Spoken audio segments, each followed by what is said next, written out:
जय जगन्नाथ सांग मैंने सुभद्रास किचन को आपण पुणी थे स्वागत सांग मैंने आज आसतु बिना पिज रसुण पोटलर गोटे आइटम तैयारी करवा जोटा कि आपण मैंने घरे संक्रांति हो कि पूजा पर्वाणी जदि किसी अच्छी कि जदि आपण मैंने पिज रसुण खाऊना ताले घरे आराम से बनईकि खाईपारे ताले चलतु ये पोटल तरकारी मुझे तैयारी करी तार प्रस्तुत प्रणाली देखी ना ये पोटल तरकारी मुझे पोटल नहीं कंचा कषी पोटल नहीं जो थी कि मंजी नथिबो से भली भाव में भल पोटल देखिकी नेबे से पोटल को कौन करना पिलर साहाय्य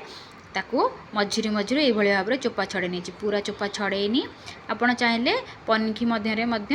करें एमती चोपा छड़े पारे ताकू चोपा छड़े भल भाव में ये भाव में मुझे कौन करी गोटे पतला चाकू साहाय्य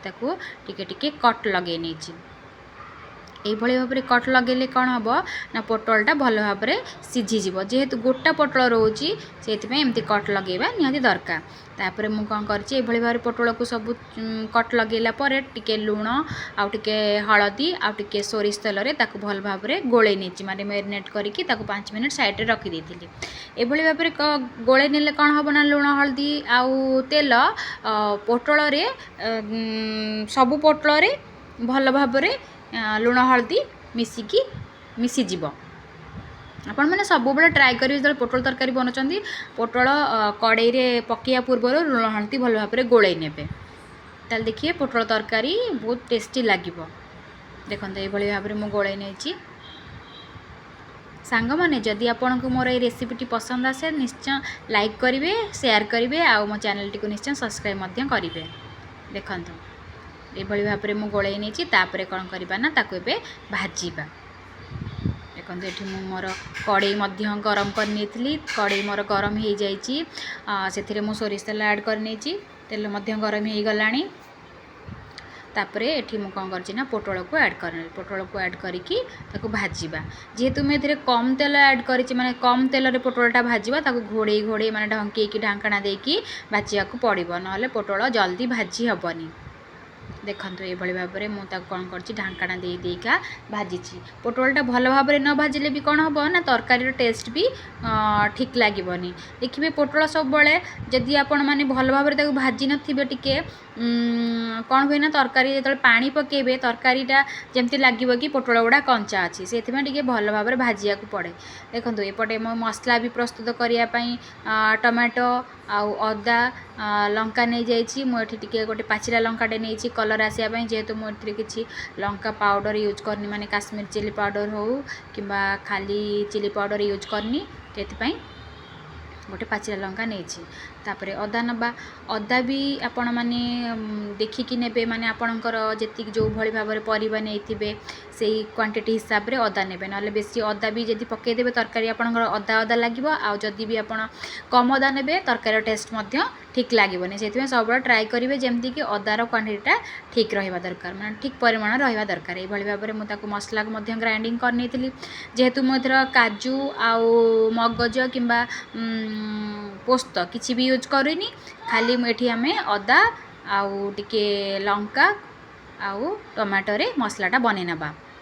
मुझे टे पनीर नहीं पनीरटा मेन पनीर ये नबा आम मुझे 100 ग्राम भली पनीर नहीं पनीर को ग्रेट करके मु कौन करी ना ये पोटल तरकारी पकेबी पोटल तरकारीटा टिके यूनिक रहिबो देखो ये पोट से जो पनीर नहीं ग्रेट करके पकेबा से मुझे ग्रेट करके साइड रखी नेबी तापर देखो मुझे ग्रेट करना ये मोर कड़ई भी गरम हो जाता जो तेल मुझे पोटल भाजबार यूज करी बस से तेल नहीं आउ एक्स्ट्रा तेल मुझे से तेल रे मु कौन करती ना जीरा सुखिला लंका आउ तेजपत्र ऐड करनी तापर मु कौन करती गोटा गुजराती आउ दालचीनी लवंग केतेटा गोलमरीच नहीं कि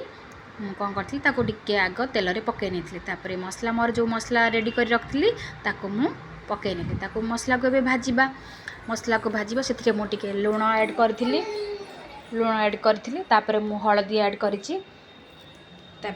गुंड मसला सब ऐड करवा जेहेतु मुझे मसला को ग्राइंडिंग करी आउ जीरा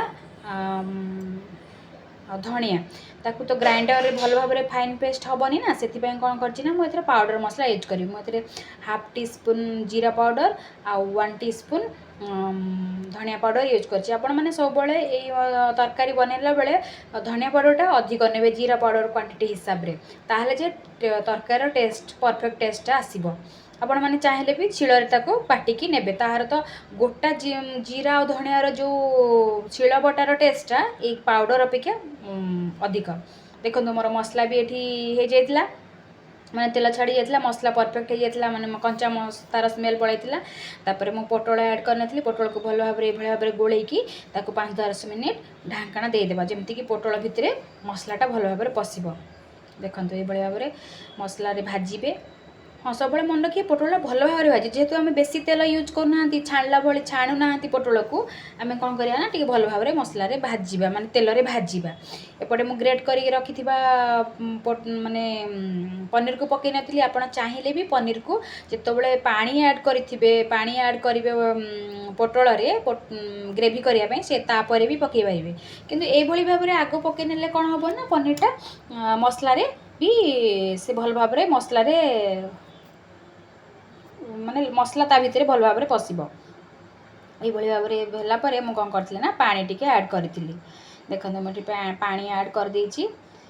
पानी मु जेहेतु तरकारीटा टिके झोल टाइप रखी से मुझे अधिक पानी देती आप चाहिए भी जब ग्रेवी ग्रेवी रखिए अल्प पानी ऐड करेंगे कारण ऑलरेडी तो सब पनीर भी आपणकर मसला आउ पोटल भी आपंकर भल भाव में सीझी जाइए भाजी जाइए बेसी पानी आवश्यकता ना तापर मुझे चीनी ऐड करती जेहेतु ये बिना पियाज रसुण रोचे से चीनी ऐड कले टेस्टा बेसी भल लगे तापर मुझे कौन करी हाफ टी स्पून गरम मसला देती जेहेतु आगुरी आम गोटा गरम मसला यूज करते बेसी गरम मसलार आवश्यकता ना तापर कौन करी ना मु गरम मसलाटा जमी तरकारी भल भाव में मिसीज तापर आउ 5 मिनट ढांकणा देकी तरकारी को सीझापी छाड़ी देती ये भाव में मोर तरकारी प्रस्तुत हो जाइए आपण मैंने तरकारी निश्चय घरे ट्राए करूँ आ खातु देखिए आपण मानक बढ़िया लगे धन्यवाद।